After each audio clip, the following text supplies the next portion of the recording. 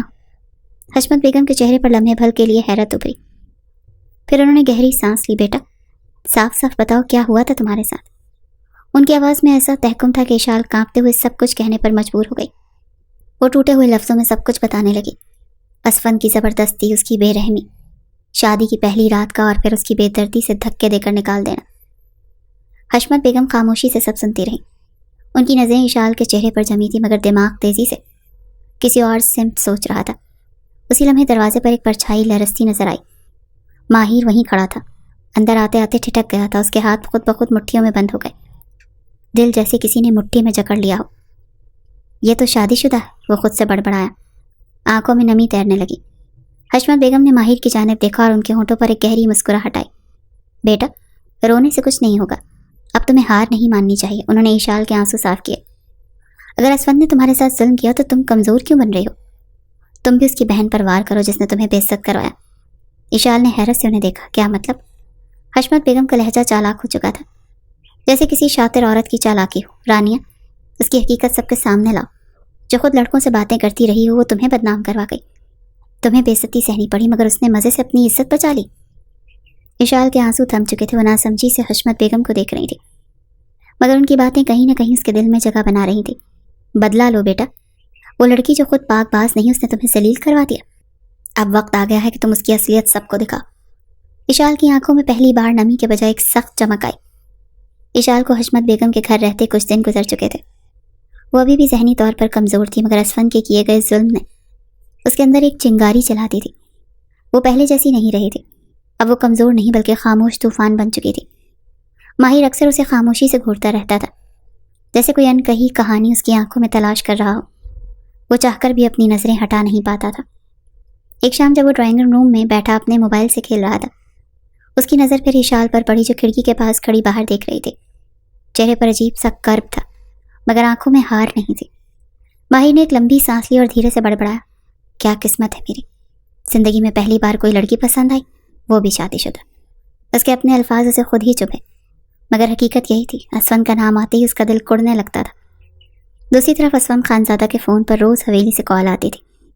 ہر بار کوئی نہ کوئی پوچھتا اشال سے بات کروا دو، وہ کیسی ہے، لیکن اسفند ہر بار کوئی نہ کوئی بہانہ بنا دیتا۔ وہ سو رہی ہے، بازار گئی ہے یا میں باہر ہوں۔ جیسے جیسے وقت گزر رہا تھا ویسے ویسے حویلی میں بے چینی بڑھ رہی تھی۔ حویلی میں اس روز خوشی کی لہر دوڑ گئی جب ایک اچھا رشتہ آیا رانیہ کے لیے۔ لڑکے والے بہت اچھے تھے، شہر کے پڑھے لکھے لوگ تھے۔ رانیہ کے رشتے کے لیے لڑکے والے کل آ رہے ہیں، اسفند تمہیں بھی آنا ہوگا، افسانہ بیگم نے فون پر سخت لہجے میں کہا تھا۔ اسفند جانا تو چاہتا تھا مگر اشال کے بغیر گیا تو کیا جواب دیتا۔ کہہ تو چکا تھا کہ ٹھیک ہے آ رہا ہوں۔ سارے راستے یہی سوچتا رہا کہ کہاں بہانہ بناؤں گا کہ اشال کیوں نہیں آئی۔ جیسے ہی اسفند نے حویلی میں قدم رکھا، اس کی آنکھوں کے سامنے جو منظر آیا اس نے اسے ساکت کر دیا۔ سامنے اشال کھڑی تھی۔ یہ یہاں کیا کر رہی ہے؟ اسفند کے ماتھے پر پسینہ آ گیا۔ اشال خوبصورت لباس میں ملبوس تھی مگر آنکھوں میں وہی سختی تھی جو اسفند نے کبھی نہیں دیکھی تھی۔ وہ پہلے والی ڈری سہمی اشال نہیں تھی۔ اسفند کے دل میں عجیب سی بے چینی ہوئی۔ یہ کیسے ممکن ہے؟ میں نے تو اسے شہر میں چھوڑ دیا تھا، اس نے دل میں سوچا، مگر حقیقت یہی تھی کہ اشال یہاں موجود تھی، بالکل پہلے جیسے نہیں بلکہ پہلے سے زیادہ مضبوط اور شاید پہلے سے زیادہ خطرناک۔ حویلی میں ہر طرف خوشی کا ماحول تھا، سب اپنی اپنی تیاریوں میں مصروف تھے اور اشال سب کے ساتھ عام انداز میں کل مل کر کام کر رہی تھی۔ اسفند کا اس کو یوں ہنسی خوشی سب کے ساتھ رہنا برداشت نہیں ہو رہا تھا۔ اس کے دل میں عجیب سی گھٹن ہو رہی تھی، جیسے کچھ اس کے اختیار سے باہر جا رہا ہو۔ یہ کیسے ممکن ہے؟ میں نے اسے ذلیل کر کے نکالا تھا، پھر بھی یہ پرسکون ہے۔ اسفند نے غصے سے اپنی مٹھیاں بھینچ لیں۔ کچھ دیر بعد لڑکے والے آ گئے۔ رانیہ کو سجایا سنوارا گیا، مگر اس کا چہرہ اترا ہوا تھا۔ وہ سب کے سامنے مسکرانے کی کوشش کر رہی تھی، مگر اس کی آنکھوں میں بے چینی واضح تھی۔ جیسے ہی رانیہ چائے لے کر اندر آئی، ایشال نے جان بوجھ کر آگے بڑھ کر اس کے ہاتھ سے ٹکرا دیا۔ گرم چائے سیدھا رانیہ کے لباس پر گری اور وہ چیخ اٹھی، اوہو معاف کرنا رانیہ، میرا ہاتھ پھسل گیا، ایشال نے معصومیت سے کہا، مگر اس کی آنکھوں میں چمک تھی۔ رانیہ جلدی سے کپڑے جھاڑنے لگی، مگر جیسے ہی چائے کے داغ نے اس کا دوپٹہ گیلا کیا، نیچے پہنا ہوا لباس کچھ نمایاں ہو گیا۔ لڑکے کی ماں نے چونک کر نظریں جھکا لیں، جبکہ لڑکے کے باپ نے فوراً نظریں پھیر لیں، مگر جو سب سے زیادہ حیران ہوا وہ خود رشتہ دیکھنے آیا ہوا لڑکا تھا۔ یہ تو وہی لڑکی ہے جو کالج میں مراد کے ساتھ دیکھی تھی، اس نے دل میں سوچا۔ لڑکے نے اپنی ماں کے کان میں کچھ سرگوشی کی اور پھر فوراً کھڑے ہو کر کہا، ہمیں کچھ وقت چاہیے، ہم سوچ کر بتائیں گے۔ یہ سن کر سب چونک گئے۔ افسانہ بیگم اور اسفند کے چہرے سخت ہو گئے، جبکہ رانیہ کا رنگ فق ہو گیا۔ ایشال کے چہرے پر ایک ہلکی سی مسکراہٹ آئی۔ بدلہ بھی مکمل نہیں ہوا، اس نے دل میں سوچا۔ شام کے سائے گہرے ہو رہے تھے، حویلی میں سب لوگ اپنے کمروں میں جا چکے تھے، مگر اسفند کی آنکھوں میں غصے کی سرخی تھی۔ وہ کئی گھنٹوں سے برداشت کر رہا تھا، مگر اب صبر کا پیمانہ لبریز ہو چکا تھا۔ جیسے ہی اسے موقع ملا وہ تیز قدموں سے آگے بڑھا اور ایشال کا بازو سختی سے پکڑ کر اسے کھینچتا ہوا اپنے کمرے میں لے گیا۔ ایشال کے قدم زمین سے اکھڑ گئے، مگر اس نے خود کو سنبھالا۔ دروازہ بند ہوتے ہی اسفند اس کے قریب آ کر سخت لہجے میں پوچھنے لگا، یہاں کیسے آئیں تم؟ کیا چاہتی ہو؟ ایشال نے غصے میں سے گھورا، مگر اپنی آواز کو مضبوط رکھتے ہوئے بولی، یہ میرا گھر ہے اسفند خانزادہ، اور میں یہاں اپنی مرضی سے آئی ہوں، تمہاری اجازت کی ضرورت نہیں۔ اسفند نے غصے سے اس کی کلائی دباتے ہوئے کہا، تمہیں لگتا ہے میں نہیں جانتا تم اندر ہی اندر کیا کھیل کھیل رہی ہو؟ ایشال نے ایک زہریلی مسکراہٹ کے ساتھ جواب دیا، میں نے کچھ نہیں کیا، جو کچھ ہوا وہ سچ تھا، اور ہاں خبردار اگر تم نے دوبارہ زبردستی کرنے کی کوشش کی، اس بار میں پورے خاندان کے سامنے تمہارا اصلی چہرہ بے نقاب کر دوں گی۔ اسفند کے ماتھے پر تیوریاں چڑھ گئیں، اسے اس لڑکی کی یہ بدلی ہوئی شخصیت ناگوار لگ رہی تھی۔ ایشال دروازے کی طرف بڑھنے لگی، مگر پھر رک کر زہریلے انداز میں بولی، ویسے تمہاری بہن بڑی معصوم بنتی ہے، مگر اس کے راز بھی زیادہ دن چھپنے والے نہیں۔ اسفند نے حیرانی سے اسے دیکھا، مگر ایشال کچھ کہے بغیر دروازہ کھول کر باہر نکل گئی۔ اگلے دن حویلی میں ایک اور ہلچل مچ گئی، جب ایک اور رشتہ رانیہ کے لیے آیا۔ یہ رشتہ کسی اور کا نہیں بلکہ خود مراد کا تھا۔ میں مراد خانزادہ ہوں اور میں رانیہ کو پسند کرتا ہوں، میں عزت کے ساتھ اسے مانگنے آیا ہوں۔ مراد نے پورے اعتماد کے ساتھ کہا، لیکن اس سے پہلے کہ کوئی کچھ کہتا تائی ساس کے فون پر ایک میسج آیا۔ جیسے ہی انہوں نے فون کھولا ان کی آنکھیں حیرت سے پھٹ گئیں۔ یہ کیا ہے؟ ان کے ہاتھ کانپنے لگے۔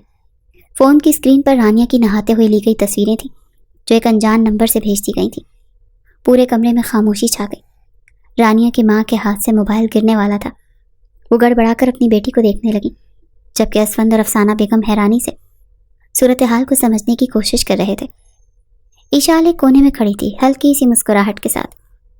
اس نے جو کرنا تھا وہ کر چکی تھی۔ رانیہ کی ماں کے چہرے کی رنگت سفید پڑ گئی، ان کے ہاتھ کانپنے لگے اور ایک جھٹکے سے سینے پر ہاتھ رکھ کر گرنے لگی۔ یا اللہ، یہ میں کیا دیکھ رہی ہوں؟ وہ چیخی، امی! اسفند نے لپک کر انہیں سنبھالا، مگر اسی لمحے ان کے شوہر کمال خان بھی کرسی سے گرتے ہوئے سینے پر ہاتھ رکھ کر ہانپنے لگے۔ ابو! ابو! رانیہ چیخی۔ پورا گھر ماتم کدا بن گیا۔ حویلی میں چیخو پکار مچ گئی۔ نوکر دوڑ کر آئے، سب ہکا بکا رہ گئے۔ ایشال نے ایک نظر رانیہ پر ڈالی جو اپنی بربادی دیکھ کر سکتے میں آ چکی تھی۔ اس نے ہاتھ جوڑ کر ماں باپ کی طرف دیکھا، مگر وہ بے ہوشی کی حالت میں فرش پر پڑے تھے۔ انہیں فوراً ہسپتال لے جانا ہوگا، اسفند نے چیختے ہوئے کہا۔ فوراً گاڑی نکال کر انہیں ہسپتال لے جایا گیا۔ کئی گھنٹے بعد جب اسفند ہسپتال سے واپس آیا تو اس کی آنکھیں غصے اور تکلیف سے سرخ تھیں۔ اس نے دروازہ دھڑام سے کھولا اور سیدھا رانیہ کے کمرے میں جا گھسا۔ یہ سب کیا ہے؟ اسفند دھاڑا اور آگے بڑھ کر رانیہ کا گلا دبوچ لیا۔ بھائی چھوڑیں، مجھ سے سانس نہیں لی جا رہی، میں تمہیں زندہ نہیں چھوڑوں گا۔ تم نے ہماری عزت خاک میں ملا دی، ہمارے ماں باپ موت کے منہ میں چلے گئے اور تم آرام سے یہاں بیٹھی ہو۔ اسفند کی گرفت سخت ہو گئی تھی۔ رانیہ کی آنکھیں باہر آنے لگیں، سانسیں رکنے لگیں، مگر وہ زور زور سے پیر پٹکنے لگی۔ مگر اسفند کا غصہ کم نہیں ہو رہا تھا۔ تبھی اشال کی ہنسی کی آواز آئی۔ کیوں؟ اب بھی مجھے ہی مورد الزام ٹھہراؤ گے؟ کیا یہ تصویریں بھی میں نے ہی لی تھی؟ اسفند کے ہاتھ ڈھیلے پڑ گئے۔ اس نے آنکھیں بند کی، موبائل پر آخری بار ان تصویروں کو دیکھا اور پھر سر جھکا لیا۔ اسی وقت مراد بھی وہاں موجود تھا جو پورا تماشا دیکھ رہا تھا۔ اسفند بھائی، اگر میں رانیہ کو عزت بنا کر اپنے ساتھ لے جانا چاہتا ہوں تو آپ کیوں اسے مار رہے ہیں؟ مراد نے سنجیدگی سے کہا۔ اسفند نے چونک کر اس کی طرف دیکھا۔ تم اب بھی اسے اپنانا چاہتے ہو؟ ہاں، میں 5 سال سے رانیہ کو پسند کرتا ہوں اور مجھے اس سے کوئی فرق نہیں پڑتا۔ اس نے جو کچھ کیا میرے لیے کیا تھا۔ یہ سنتے ہی رانیہ پھوٹ پھوٹ کر رو پڑی۔ میں نے آپ سے جھوٹ بولا تھا، میں نے خود کو آپ سب کی نظروں میں گرانے سے بچانے کے لیے ایشال پر الزام لگایا کہ اس کا مراد سے چکر ہے۔ یہ سنتے ہی پورے کمرے میں سناٹا چھا گیا۔ اسفند نے غصے سے مٹھیاں بھینچ لی۔ اسفند کے ماں باپ اسپتال سے گھر لوٹ آئے، مگر ان کے چہروں پر وہ پرانا روب اور دبدبا نہیں تھا۔ زندگی کے سب سے بڑے دھوکے اور تکلیف کے بعد وہ ٹوٹ چکے تھے۔ اب ان کے پاس کوئی اور راستہ نہیں بچا تھا، سو انہوں نے رانیہ اور مراد کا نکاح کروا کر فوراً رخصت کرنے کا فیصلہ کیا۔ اب ہم یہ معاملہ مزید نہیں کھینچ سکتے، عزت تو پہلے ہی خاک ہو چکی ہے، بہتر ہے کہ رانیہ اپنی زندگی مراد کے ساتھ گزارے، کمال خان نے کہا۔ رانیہ شرمندگی کے ساتھ نکاح کے الفاظ دہرا رہی تھی۔ اس کی آنکھوں میں آنسو تھے، مگر اب وہ بے بسی کو قبول کر چکی تھی۔ اب مجھے بھی کچھ کہنا ہے۔ سب کی نظریں اس آواز پر جم گئیں۔ اشال سامنے کھڑی تھی، اس کے چہرے پر ضبط اور تکلیف کے نشانات تھے۔ میں آج سب کو بتانا چاہتی ہوں کہ میرے ساتھ کیا ہوا۔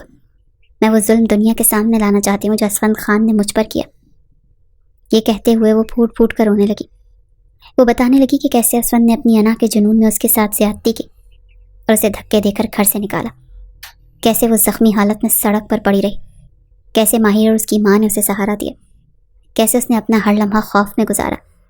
کیا یہ میرا قصور تھا کہ میں ناسمجھی میں بول گئی کہ مجھے اسفند سے شادی نہیں کرنی؟ کیا یہ میرا اتنا بڑا گناہ تھا کہ مجھے اتنی خوفناک سزا دی گئی صرف شک کی بنیاد پر؟ اسفند صاحب نے اپنی بہن کا گناہ میرے سر تھوپ دیا، اور آج جب بہن کی سچائی سامنے آئی تو اسے اسی کے ساتھ رخصت بھی کروا دیا۔ وہ چلائی، پورے خاندان میں خاموشی چھا گئی۔ اسفند جو ایک کونے میں کھڑا تھا اس کا چہرہ زرد پڑ گیا۔ اشال کے والدین آگے بڑھے۔ ہم اپنی بیٹی کو یہاں نہیں رہنے دیں گے، ہم اب اپنی بیٹی کو وہاں لے کر جائیں گے جہاں وہ عزت اور سکون کے ساتھ جی سکے، دانش صاحب نے دو ٹوک الفاظ میں کہا۔ جس قدر ہو سکی انہوں نے اسفند کی بے عزتی کی تھی، تذلیل کی تھی۔ اشال اپنے والدین کے ساتھ اس حویلی کو چھوڑ گئی تھی۔ انہوں نے ایک الگ گھر لے لیا تھا اور اشال نے اپنے حقوق کے لیے خلا کا مقدمہ دائر کر دیا تھا۔ وہ کہتی رہی کہ جو شخص مجھ پر شک کر کے مجھے برباد کر سکتا ہے میں اس پر دوبارہ یقین نہیں کر سکتی۔ اسفند نے رو رو کر معافیاں مانگی، مگر اشال کا دل اس کے لیے پتھر کا ہو چکا تھا۔ تمہاری وجہ سے میں نے اپنی زندگی کی سب سے معصوم لمحے کھو دیے، میں نے تکلیف سہی، میں نے خود کو سنبھالا، مگر اب تمہاری معافی میرے کسی کام کی نہیں۔ اس کے الفاظ اسفند کے دل میں کسی نشتر کی طرح چبھے، مگر اب بہت دیر ہو چکی تھی۔ اس کا غرور، اس کی انا، سب کچھ راکھ ہو چکا تھا۔ اشال نے اپنی پڑھائی دوبارہ شروع کی اور ایک نئی زندگی کی شروعات کی۔ وہ یونیورسٹی کی سیڑھیوں پر کھڑی اپنی کتابیں سمیٹ رہی تھی کہ اچانک اسے ایک مانوس سی آواز سنائی دی۔ یہ لڑکی مجھے 4 سال پہلے ملی تھی، تب بھی خوبصورت تھی اور آج بھی حسین لگ رہی ہے۔ اشال نے چونک کر دیکھا، ماہر اس کے سامنے کھڑا مسکرا رہا تھا۔ ماہر؟ ہاں، اور تمہیں دیکھ کر مجھے وہی احساس ہو رہا ہے جو پہلے دن ہوا تھا۔ اشال کی آنکھوں میں حیرت تھی۔ ماہر نے سنجیدگی سے کہا، میں اپنی ماں کو تمہارا رشتہ لے کر بھیجنا چاہتا ہوں اور اس بار تمہیں میرے ساتھ اپنی پوری زندگی گزارنی ہوگی۔ اشال نے ایک لمحے کے لیے سوچا، پھر مسکرا دی۔ مجھے کوئی اعتراض نہیں۔ اشال اور ماہر کا نکاح ہو گیا۔ نکاح کی رات ماہر نے اشال کو نرمی سے اپنے قریب کیا، مگر اس کی آنکھوں میں محبت اور احترام تھا۔ میں تمہاری زندگی میں وہ تمام خوشیاں واپس لاؤں گا جو تم نے کھو دی تھی، اس نے وعدہ کیا۔ اشال کی آنکھوں میں آنسو آ گئے، مگر وہ خوشی کے آنسو تھے۔ مجھے تم پر یقین ہے ماہر۔ ماہر نے آہستہ سے اسے اپنے سینے سے لگا لیا۔ اسفند کے زخموں کی جگہ اب ماہر کی نرمی اور محبت نے لے لی تھی۔ اسفند سب کچھ کھو چکا تھا۔ اشال کو کھو کر وہ شدید ڈپریشن میں چلا گیا۔ اس کے اپنے والدین اس سے بات نہیں کرتے تھے، حویلی میں سب اس سے نظریں چراتے تھے۔ ایک دن وہ اپنے کمرے میں تنہا بیٹھا تھا۔ اس نے پرانی تصویریں دیکھی، اشال کی ہنسی، اس کی معصومیت، سب کچھ جو اس نے اپنے ہاتھوں سے برباد کر دیا تھا۔ اس کے آنسو بہنے لگے۔ کاش میں اپنی انا کے بجائے محبت کو چنا ہوتا۔ وہ چیخ اٹھا، مگر اب اس کے پاس پچھتاوے کے سوا کچھ نہیں بچا تھا۔